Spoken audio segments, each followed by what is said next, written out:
Hello friends, welcome back to our channel. From today's video, we are going to learn kinematics, which is basically the branch of mechanics.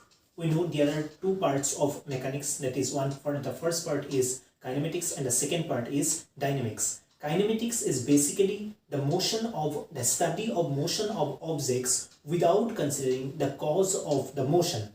The cause of motion is basically the force or acceleration. Force provides acceleration, which we will study in dynamics. That means dynamics is the study of the cause of motion, but kinematics is basically the study of the motion of objects without considering the cause of motion. That means we will not study the cause of motion, that is force, in this series of kinematics. Let's start with kinematics. Let's write the definition first. It is the branch of mechanics which deals with the study of motion of objects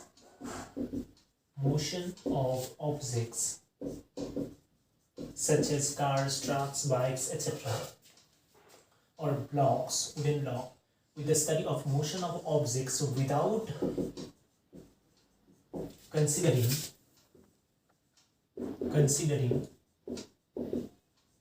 the cause of motion.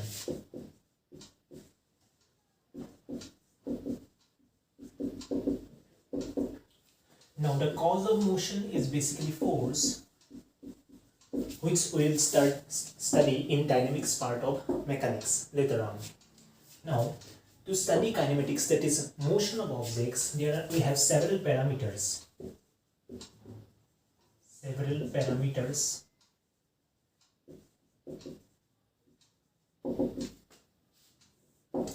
The first one is, let's suppose, position of an object. Then we have speed or velocity or average speed. Then we have average velocity. Speed denotes instantaneous speed and velocity denotes instantaneous velocity. Before that, we have to study distance. Then we have displacement. We will learn that distance is a scalar quantity, whereas displacement is a vector quantity. Then we have acceleration. Acceleration denotes instantaneous acceleration. Then we have average acceleration. To denote average acceleration, we have to specify this word average, but to denote instantaneous acceleration, only the word acceleration is sufficient. Now, all these parameters are defined with respect to time. That means time also plays an important role in the study of kinematics. It is very important. Now, all of these concepts can be studied after studying a very important concept, which is FOR, that is frame of reference. Next, we are going to learn frame of reference. Let's start frame of reference. Frame of reference.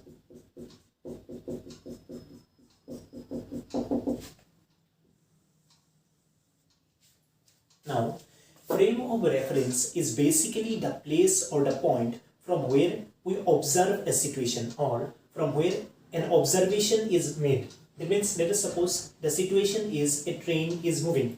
Now, we are observing that the train is moving from a specific point or reference point, and that reference point is termed as frame of reference. Let's write the definition. It is the place or the point, this is termed as a reference point,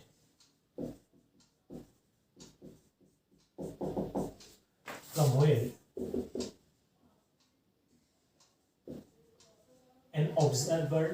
an observation is made.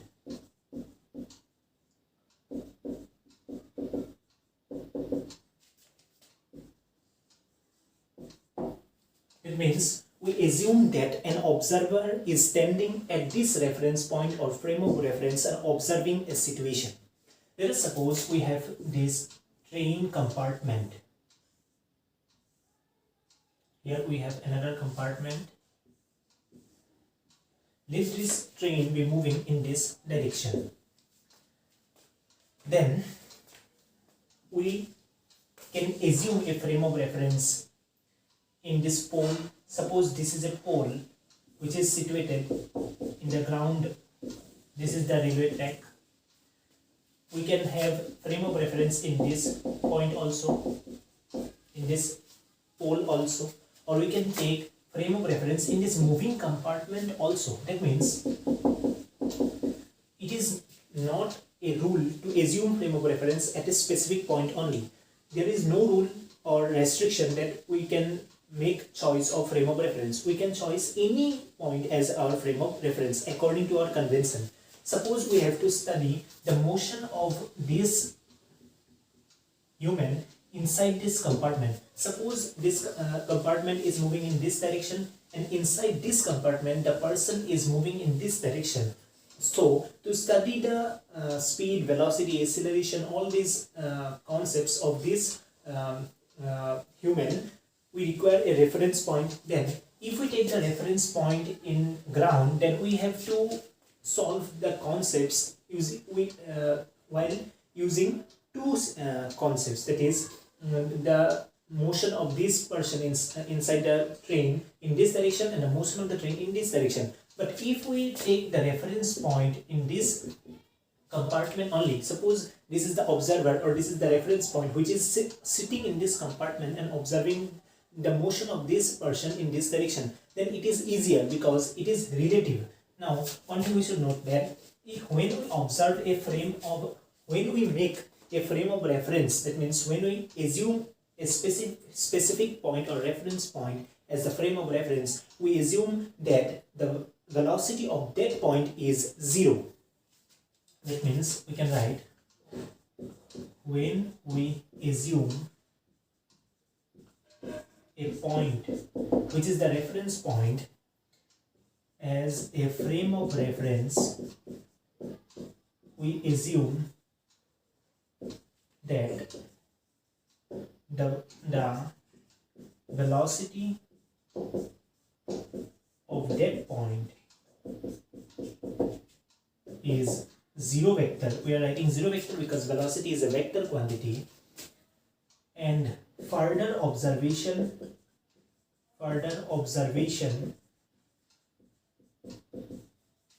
is made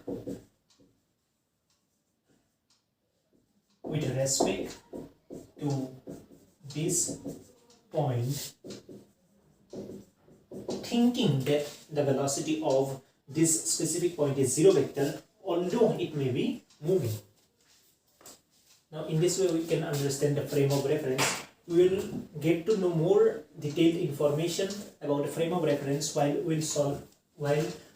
we are going to solve problems and while we are learning the parameters, that means position, velocity, speed, acceleration, etc. Next, suppose we have this coordinate system, XYZ coordinate system, as our reference system. Z. This is origin. We commonly use this coordinate system as a reference system.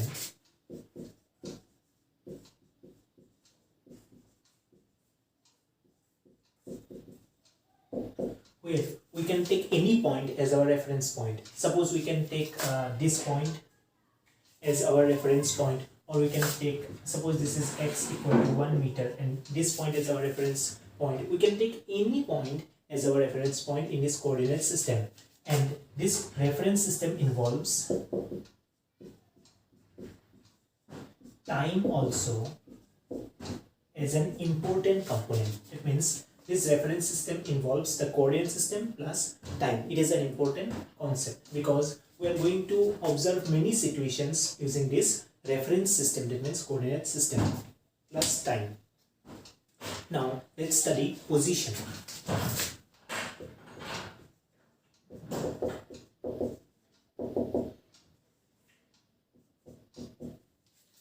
Position is basically the location of a particle in 3D space observed under a reference system. It means it is the location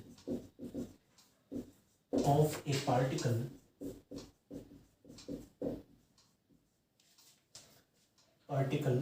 under motion. Let us suppose it is under motion.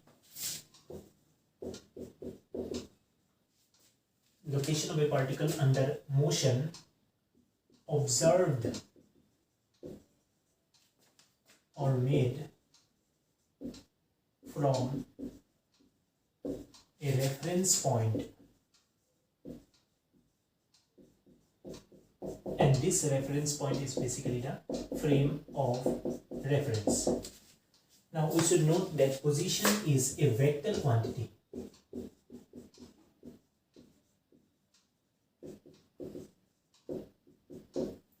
And the location of the particle is in 3D space. In 3D space. Space is 3D, so we need not mention 3D. Anyway, vector quantity. Now let's draw the diagram to know this better. Suppose this is X, this is Y, and this is Z. Let a car is moving in this track. Let us draw the car. These are the two wheels. Let this position be A. At some point of time, it will reach in this position, and at some another point of time, it will reach this position. Let this position be B. This position be C. Let the car is at point A at time t equal to 0. Let it be at B at time t equal to t1, and let it be at point C at t is equal to t2. Now this vector is basically the position vector of the car when it is at point A. This we can denote it as RA vector. Now this RB vector, this is a straight line. A RB vector is basically the position vector of this car when it is at position B, or we can write the position vector of the car when it is at position B, or when t is equal to t1. So we can write RA is equal to position vector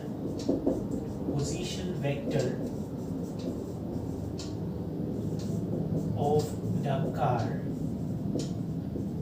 when it is at point A, or when t is equal to 0. At time t is equal to 0, it denotes the position vector of the car. In this way we can understand position vectors. How can we define position vectors? It is a vector quantity. Next, let us solve an example to understand the position vector better.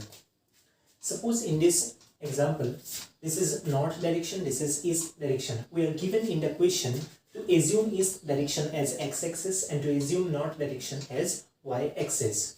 Suppose this point represents a particle, and the particle at t is equal to 2 seconds is at this point whose coordinates are given 3, 4, and at time t is equal to 4 seconds it is at point B whose coordinates are 3, -4, and at t is equal to 1.5 seconds the particle is at position C whose coordinates are -4, -5. Now we are required to find the position vectors of the particle at t is equal to 1.5 seconds, t is equal to 2 seconds, and t is equal to 4 seconds. Now since we have to find the position vector, we know it is a vector quantity, so the answer will be a vector quantity. We can write in I cap, J cap format since we are given x and y axis. as our assumption. Now, to find the position vector of the particle at t is equal to 2 seconds, the position vector will be this vector. This is RA vector. That means we have to write RA vector. Now, to write RA vector, let's denote its x and y components. Now, this is going to be its x component and this is going to be its y component. This is x component, this is y component. Now we know this length is 3 and this length is 4. So we can write position vector of the particle at point A or at time t is equal to 2 seconds is basically 3 I cap plus 4 j cap. This is the answer of this question. Now similarly, let's find the position vector when the particle is at point B. When the particle is at point B, the position vector is going to be this vector, RB vector, and now we know that this distance is 3 according to the given situation, and this distance is 4, and this direction is I cap, and this direction is minus j cap. This direction is minus j cap. So we can write the position vector of the particle when it is at position B is basically 3 I cap minus 4 j cap. This is the position vector of the particle at point B. Similarly, the position vector of the particle when it is at point C is, this is the position vector. Its x component is in this direction, y component is in this direction. This is the resultant of these two vectors. We have already learned that this RC vector is going to be the resultant of this vector and this vector. Now this vector is its length is 4, and that means its magnitude is 4 and its direction is minus I cap. So we can write 4 times minus I cap plus, we have write this vector. Now we are going to write this vector, and the resultant is denoted by this plus sign. Now this vector is its magnitude is 5 and it is denoting in direction minus j cap. So its magnitude is 5 and its direction is represented as minus j cap. The resultant of this vector and this vector is going to be RC vector. In this way, we can find the position vectors of a particle moving in this reference plane, and we have assumed this as our reference point, this origin.